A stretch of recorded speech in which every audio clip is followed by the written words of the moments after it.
Madame la présidente, monsieur le ministre, madame la présidente de la commission, monsieur le rapporteur, mes chers collègues, le 26 mars dernier, après 2 années d'âpres discussions, le Parlement européen a définitivement adopté la directive sur le droit d'auteur. Son objectif principal est d'adapter l'application du droit d'auteur à l'ère numérique en permettant une rémunération des contenus produits par les artistes, les éditeurs et les agences de presse diffusés sur les plateformes. Il ne s'agit pas de restreindre l'accès à l'information, mais au contraire de la garantir en protégeant les créateurs et les journalistes dont la valeur de la production est chaque année un peu plus captée par les géants grandissants de l'industrie dématérialisée. Les GAFAM sont devenus des sortes de monstres à 2 bras très inégaux, un très long bras pour prendre et un bras très court pour redistribuer. Pour le secteur de la presse, la création d'un droit voisin est vitale. Nous connaissons ces difficultés, dont l'affaire Presstalis n'est qu'un des plus visibles symptômes. Nous connaissons également le rôle essentiel que joue la presse dans le fonctionnement de nos démocraties. Je voudrais remercier l'auteur de cette proposition de loi, notre collègue David Assouline, pour l'initiative qu'il a prise et pour la qualité du travail qu'il a réalisé en sa qualité de rapporteur. La proposition de loi que nous examinons aujourd'hui en deuxième lecture prévoyait dans sa version initiale une durée de validité de ce nouveau droit de 50 ans. Notre groupe avait proposé un abaissement de cette durée à 5 ans, ce qui permettait de ne pas décrédibiliser la France dans les négociations qui battaient leur plein à Bruxelles. En fixant ces droits à 2 ans, l'Europe a été encore plus raisonnable.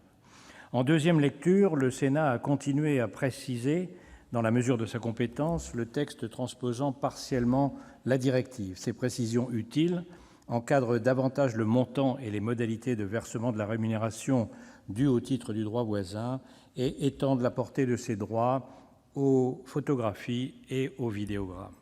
Pour permettre aux éditeurs de presse de négocier efficacement les rémunérations versées par les plateformes, le texte prévoit la communication d'un certain nombre de données. Nous devons rester vigilants sur la question de sécurisation de ces transmissions de données, de leur stockage et de leur bonne utilisation. Des plateformes telles que Google lisent dans notre vie privée comme dans un livre ouvert.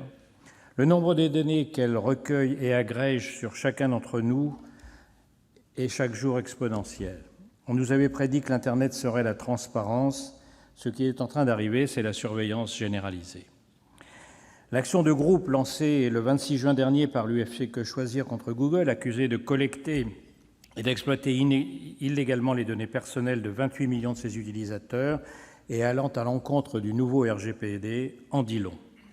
La protection des données personnelles, de leur utilisation détournée et le manque de transparence dans l'exploitation de ces informations sont des sujets préoccupants auxquels notre groupe est particulièrement attentif. Tout élargissement des détenteurs de ces informations personnelles doit nécessairement s'accompagner d'un renforcement de la sécurisation de ces données et de la surveillance de leur bonne utilisation.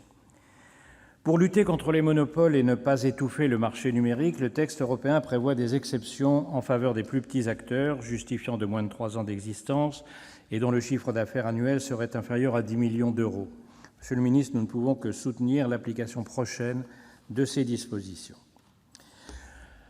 Au demeurant, le débat sur les droits voisins ne résume pas l'ensemble des défis posés par les plateformes. Jusqu'à présent, une plateforme telle que YouTube ou Facebook n'était juridiquement pas responsable du contenu qu'elle diffusait, comme un enfant placé sous l'autorité parentale. Le problème est que cet enfant est comme un nourrisson insatiable, un canal alimentaire avec une très grande voracité à l'entrée pour capter tout ce qui passe à proximité, et à l'autre extrémité, une irresponsabilité absolue. Nous ne pouvons que nous féliciter que le régime ultra-permissif et déresponsabilisant qui s'appliquait jusqu'alors aux GAFAM prenne fin prochainement lorsque les dispositions prévues par la directive seront transposées dans chacun des pays membres de l'Union. Nous le savons, pour faire face aux géants du web, cette régulation est une question éminemment européenne. Un autre défi que nous allons essayer de relever avec un texte qui nous parviendra bientôt de l'Assemblée nationale est celui de la haine. C'est devenu le crack des réseaux sociaux et on a l'impression qu'il y a chaque jour un peu plus d'addicts.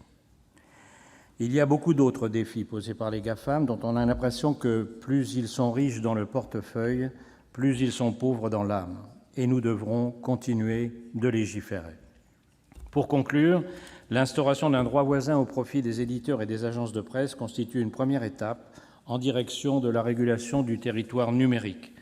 Le groupe Les Indépendants soutient l'adoption de ce texte. Nous attendons avec grand intérêt les annonces prochaines du Gouvernement relatives à la transposition du reste de la directive Droit d'auteur, en particulier l'article 17 visant à rééquilibrer la répartition de la valeur au profit des créateurs de contenus diffusés sur les plateformes, qui devrait s'inscrire dans le cadre de la réforme de l'audiovisuel public. Je vous remercie.